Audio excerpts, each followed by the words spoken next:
founder and president of Divorce Right, and we provide training for HR professionals and company supervisors, and we provide divorce coaching and case management, providing guidance and direction that your divorcing employees so desperately need. Divorce is a huge disruptor, not only to the employee going through the divorce, but for the company that they work for. And our coaches have a unique perspective on divorce that sets us apart. They have a deep understanding of the legal, financial, and emotional aspects of divorce, and they can handle even the highest conflict cases with compassion and professionalism.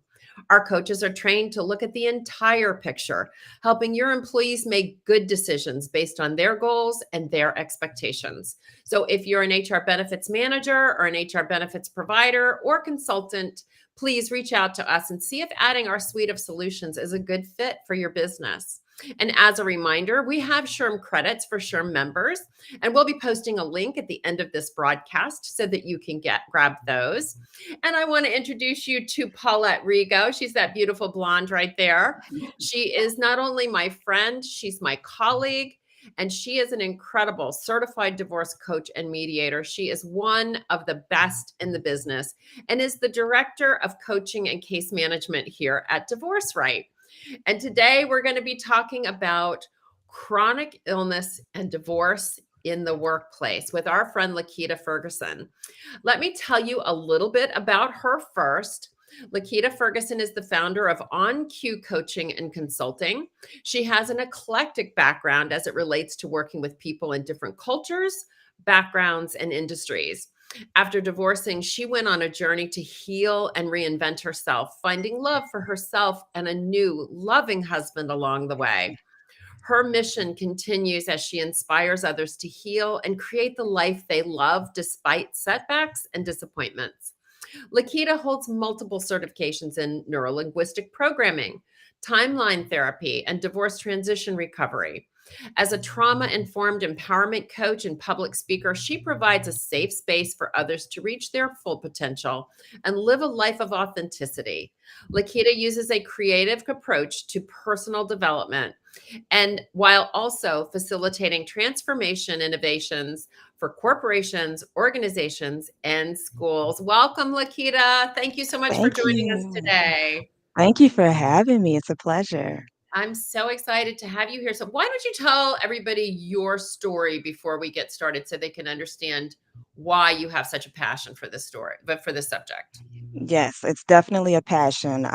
Chronic illness became a part of my story in my first marriage. I was married at the age of 21, which was just way too young. Didn't know myself, didn't know what it took to be, a wife and in a marriage. And unfortunately, the marriage was tumultuous from the beginning. But I was determined to make it work and try to, ignore the red signs and the red flags that were just all over the place. And unfortunately, about year 7, I was diagnosed with multiple sclerosis and fibromyalgia. Now, during my recovery of that, I really went on a journey to find out more about what is this thing that's affecting my brain. And I found out that multiple sclerosis in German means multiple scars. And so it really was multiple scars on my brain from the trauma that I was experiencing throughout my life, and it was manifesting in my health. And so that marriage came to an end at year 11. And it was really that catalyst for me to take a control of my health. I went on a holistic journey. I started eating better, exercising, and really tapping into the mind body connection so that I could get control of my emotions and heal from the inside out. And throughout that journey, I started blogging. Had no idea about coaching. It wasn't my intention. It was really just my way of connecting. Writing has always been my passion, but I found that it was my voice, and I was able to speak to others that were on a similar journey. And that blog really catapulted me into coaching. And I've been no looking back since then. I found an amazing husband to help me and support me along the way. And I really have learned how important it is to heal so that you could be fully present in a relationship and attract the love that you deserve. Well, I think it's an amazing, before we got on this call and hit live, we talked about this study published in the journal Mhm. Cancer that states that a woman with cancer or other serious illness, like you with multiple sclerosis, is 6 Yeah. times more likely to be separated or divorced soon after she receives her diagnosis than her male counterpart. Hmm. Mhm. And so can you why don't you go into a little bit about that, and then I think Paulette is going to get us started with some other questions. Yeah, and it's the reason why it's 6 times more likely for a woman is because we are naturally nurturers. And so when we are the ones that are diagnosed, unfortunately, the man is, that discombobulates him. He's not used to handling the logistics of it all.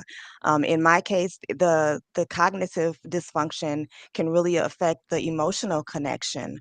And so it really is something that can either make or break a marriage. It can intensify what is already wrong in the relationship. Mhm. When you're diagnosed with a chronic illness, it just can be the straw that broke the camel's back. And unfortunately, with chronic illnesses, experts say that it does increase the risk of divorce from 45 to 75%. Wow. 75% of people with chronic illnesses get divorced? Yes. Yep. Wow. Yep. Well, That's sad to say, but true.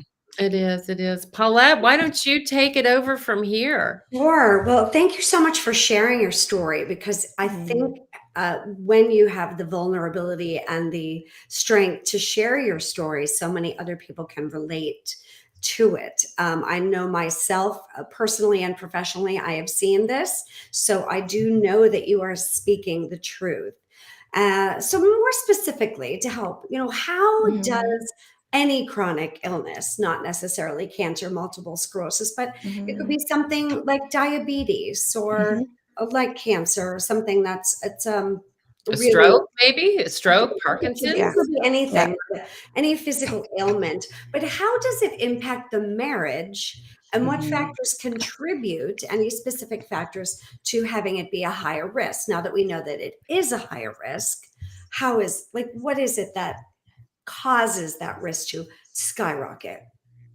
Right. So you mentioned diabetes, heart disease, cancer, stroke, autoimmune conditions.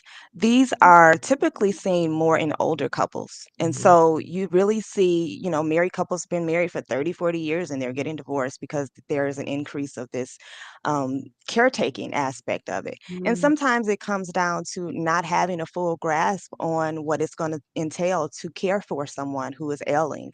It changes the dynamic of the relationship. As I mentioned, the women are typically the caregivers, and so now men are challenged to care for someone who has a disease and it's treatment related. They may have to get their medicines together. They have to take them to the doctor's appointments. They have to manage their own stress and their own health, and they really don't have the support that they need. Never mind the fact if you're working like I was with a chronic illness with this lower cognitive function, you don't have the support at work, you're coming home to more stressors, it's just compounding on compounding on compounding, and you don't have the support or know where to turn to get the support. And unfortunately, women, in general, are typically the ones that initiate divorce, but even more so when there's a chronic illness, if she's the one that has it, because they might feel that, oh, my husband isn't, or my spouse isn't giving me adequate support. I'm going to work and I'm not getting adequate support. And it just becomes this storm that brews. Yeah.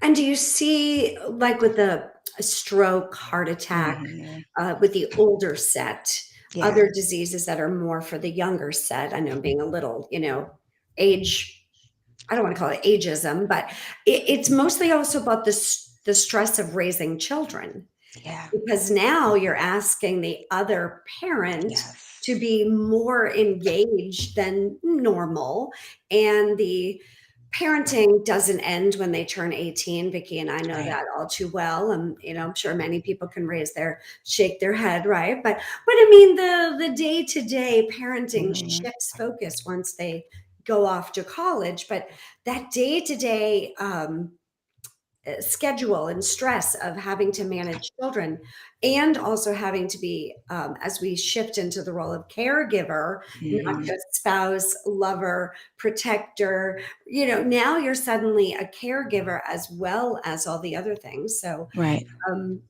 I see that that could be a problem too. So segueing into, how does being a caregiver affect Mhm. the spouse's emotional and psychological health? Yeah, unfortunately, once you're a caregiver, the person that your mate is the primary person that you're concerned about. And so the Mhm. tendency is to lose sight of your own mental and emotional wellness as you are caring for your partner's needs. And so then there's the long-term chronic stress that you are, personally enduring and while you're caring for your mate, and it weakens your immune system. We've talked, on other shows about the cortisol effect and the secretion of cortisol, and it just compounds. You get headaches, you get tooth grinding, neck pain, heart disease, ulcers, all these other things. So imagine if you're dealing with all of that in addition to being a caregiver. Your weakened immune system, because that's what these increased cortisol and increased adrenaline, if it's too much, it weakens your immune system and then it starts to attack itself, and then you're more vulnerable or susceptible to other cases of flu or a cold or other heart attacks even. So it can definitely erode your own personal mental and emotional health if you're not caring for your mental health. Most times men already are lacking in that area. So if they are the caregiver and they're not caring for their mental health, whether it's talking to a friend or having a hobby, some type of outlet to release that stress in a healthy way, then you are more likely to suffer from depression or anxiety. And you don't have your spouse now. Maybe that was the person that you were used to talking to.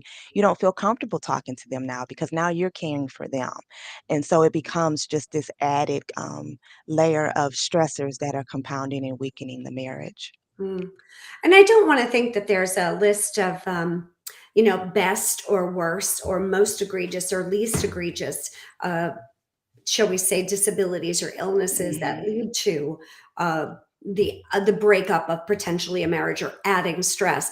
I know I've seen sometimes a car accident or some Yes. sort of accident. It's not really an illness, although it could turn into one. But a broken bone where somebody's on crutches or a Mhm. wheelchair, and I don't just mean for the weekend, but they've got Right. this going on for a while.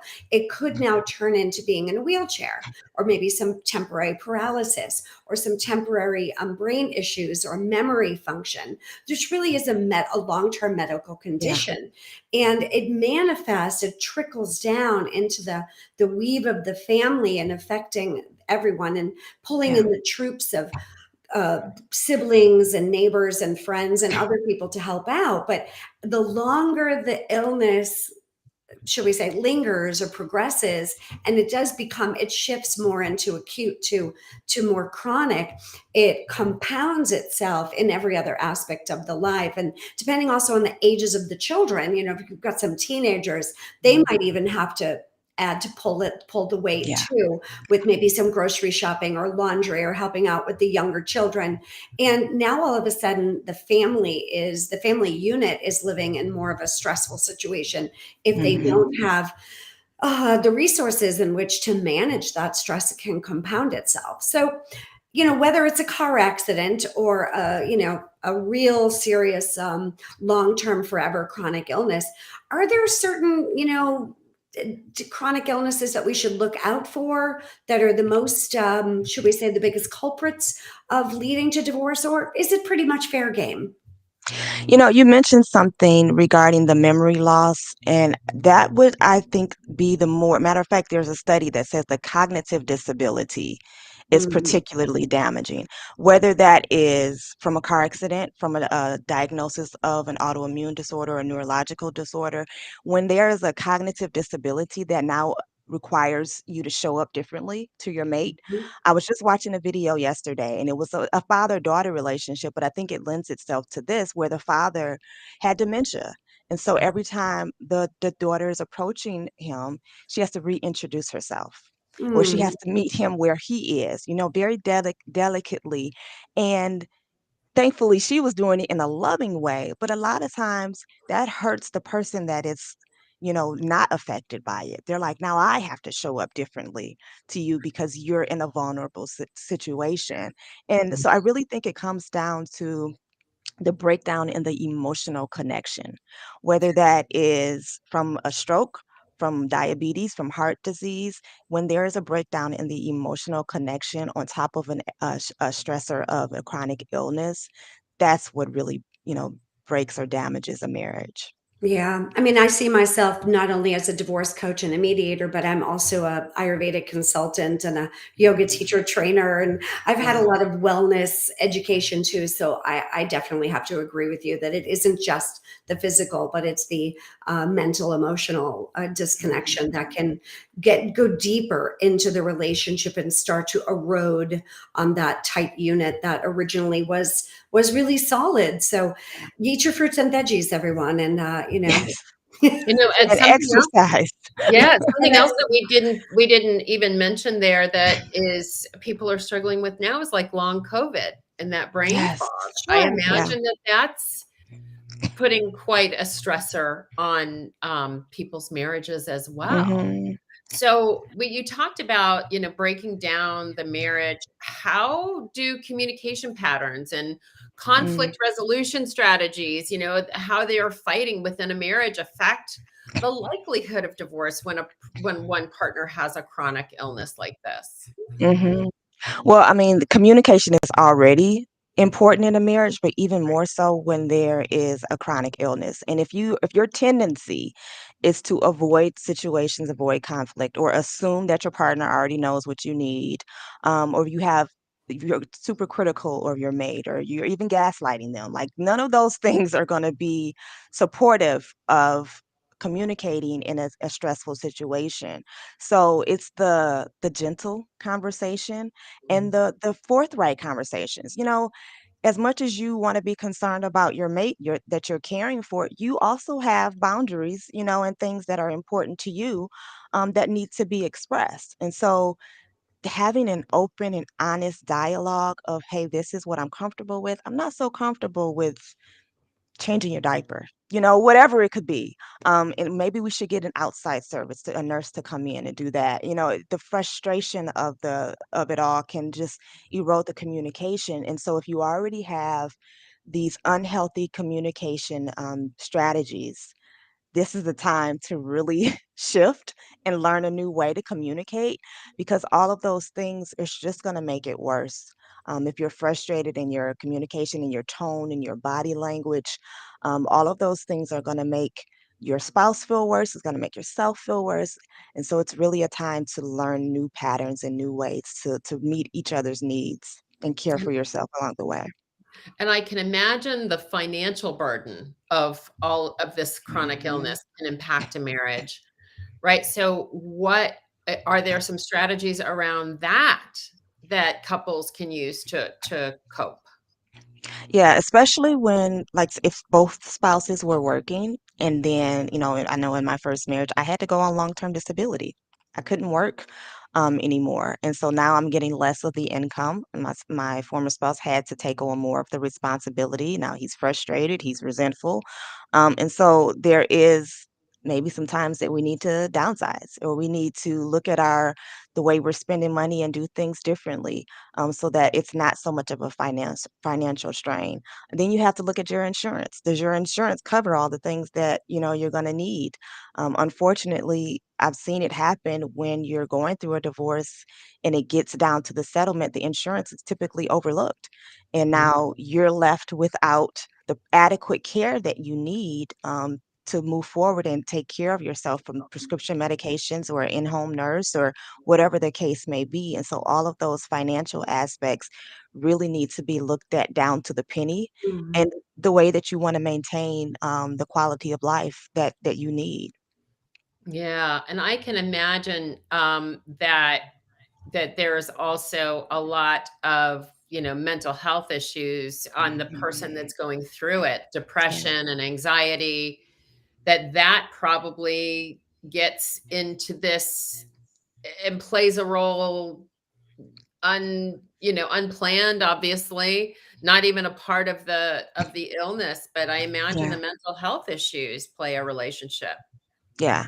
Whether it was already there or it's brought on from, the depression or the anxiety from caring for someone, or if the chronic illness is the mental health. The one statistic that I found, and I didn't even think about this, if you have a mate that has like bipolar disorder or something where they have like a manic episode, then you have to be concerned with what's going to happen during the manic episode. Is it Mhm. going to be infidelity? Is it going to be excessive spending or things like that? And so all of those are layers and other factors that come into play that maybe you didn't consider or know about at the beginning of the marriage. More angry outbursts because they're depressed or they have anxiety. So all of those things from not just in the marriage, but where to look for outside resources to help you with these things. That's from the society standpoint. Those are the things that we need to be concerned about, whether it's at work or within the community.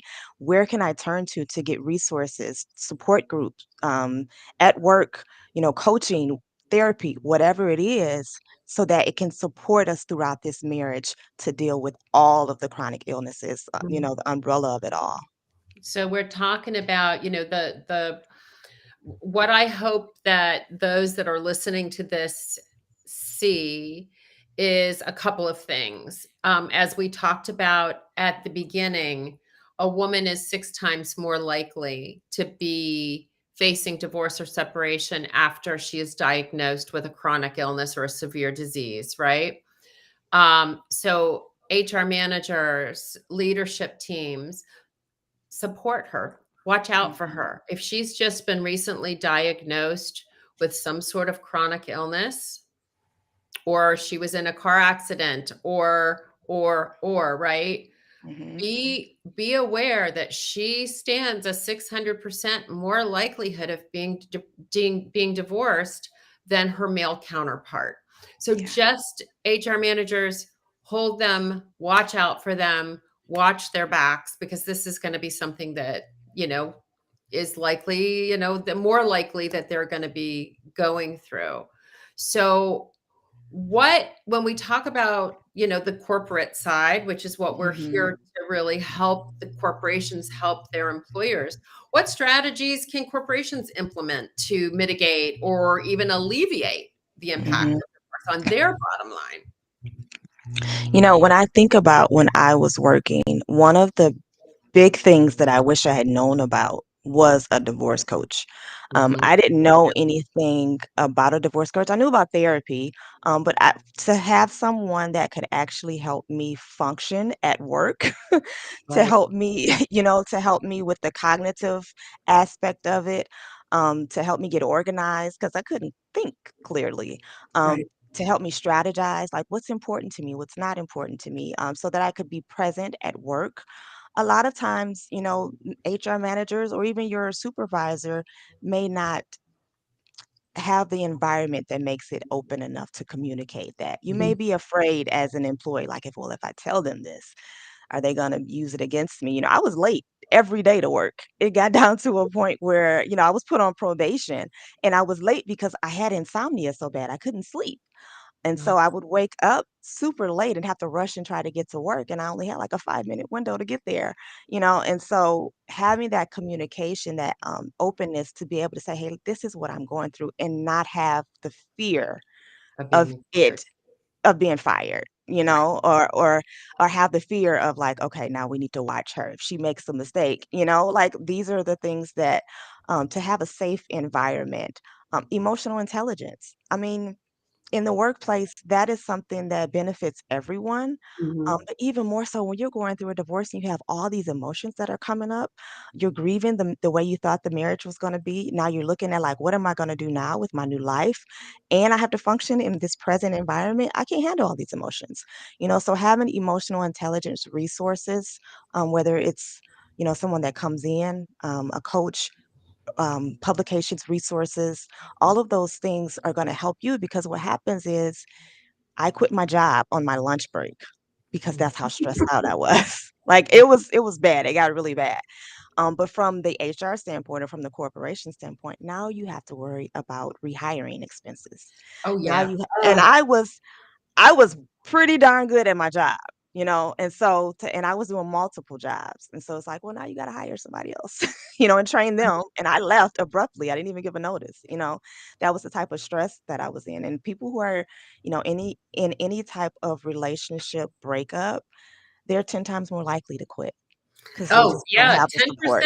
10%. Ladies Yeah. and gentlemen, 10% of you Yeah. have divorced a employees 2-week window quit. on there, right? Just Yeah. to They quit within the Mhm. year You're after quick their to make divorce is signed. decisions, yeah. 10%. Not And always wise decisions, but quick to make them. Yes. right? Isn't Very that erratic, just like didn't had no thought to it. It was my lunch break. I said, "Hey, I can't take this anymore." I I'm quit. done, yeah. done, out, next? So, now so we've talked about some of the sadness, the Mhm. problems, and you have such a wonderful story. Mm. What impact does chronic illness have on life after divorce? Well, this may come as a surprise, but I regularly say that being diagnosed with MS saved my life. And I say that because it taught me how important it is to take care of myself. It taught me how to be honest with myself and my true emotions because suppressing how I was really feeling is what wreaked havoc on my body. Yeah. And so when you allow the chronic illness to help you show up better in the world, to help you heal whatever traumas you have, whatever undiagnosed things. And it's not to say that your life will forever be, ruled by this diagnosis. It can really be the catalyst to a new and better life. And I know from my personal experience that had I not had the diagnosis, then I would very likely have been still stuck in that first marriage. And I Right. would not have gone on the journey to heal myself, to be more vulnerable in the way that I showed up in relationships, to be open and honest. On my first conversation with my current husband, I told him about my diagnosis. First conversation, because it was like, this is what it is, and this is what we'll be dealing with. So I say MS saved my life because it helped me be more authentic to who I am.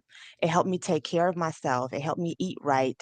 Um, just have a more meaningful life and really step into my purpose. And so when you allow the newness to be something that is freeing and empowering, to be able to rewrite your story or start over a new chapter of your life and go back to school or start that career that you always wanted or do things with your kids that you never got to do. It can really be something that you are proud of and that you don't regret. Oh, you're so awesome. Yeah. Well, congratulations Mhm. on finding love Yeah. and Thank you. finding a wonderful marriage and finding somebody that saw the beauty in you. Mm. And And reconnecting to yourself, that's what I say yeah, too, yeah. yeah, what a Finding lovely Yeah. yourself and having the courage to do that, because Yeah. that takes a lot of courage, everyone. So, it does. if you see somebody that is been diagnosed and they're doing okay, they're managing it. I can't, I wouldn't. They're surviving and thriving with it. Give them a pat on the back. Don't Yes. don't hesitate to say, "Good job, you look great, and your performance is Hmm. great, and I'm really It's proud of really you." good. Because Yeah, Yeah. that means everything to them. it Yes. does. It Illness does. tends to disconnect you from who you think you are. So It that's a lot does. about what wellness is about being connected to self and others. So, Yeah. on your Absolutely. job. Yes. Absolutely. Lakita, how can people reach you if they need to find you? Sure. So I am on all social media as Coach Q Simone. You can also reach me on my website at lakitasimone.com. I'm doing more speaking engagements, so you might see me on whether it's YouTube or live, or I get in touch with school districts. I love doing professional development for corporations. So those are the ways that you can reach out to me, or you can call and text me at 586-684-5994. Wonderful. Thank you so much for joining us today Thank you and for having bringing me. bringing to the forefront a question, I mean, a topic that is, at on its best day is uncomfortable for some, but Mhm. you've made it very easy for us to have a conversation about supporting all of our employees that face Yeah. a chronic illness and some of the other side effects of that that may or may not be seen. So again, employers, if you do have a woman that has been diagnosed with a chronic illness, have her back. Yeah. Look out for her. She's got some stuff going on. So Hmm. thank you so much for joining us. Next week, we will be here on our LinkedIn Live Thursday at 1 p.m. And for May, we will be talking about its Mental Health Awareness Month.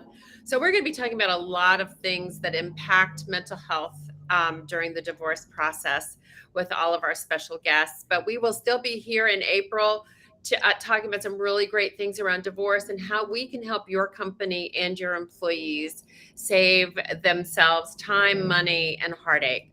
Thank you, everybody. Thank you, Paulette. Thank you, Coach Q. So glad to see you all today, and we will see you next time. Bye for now.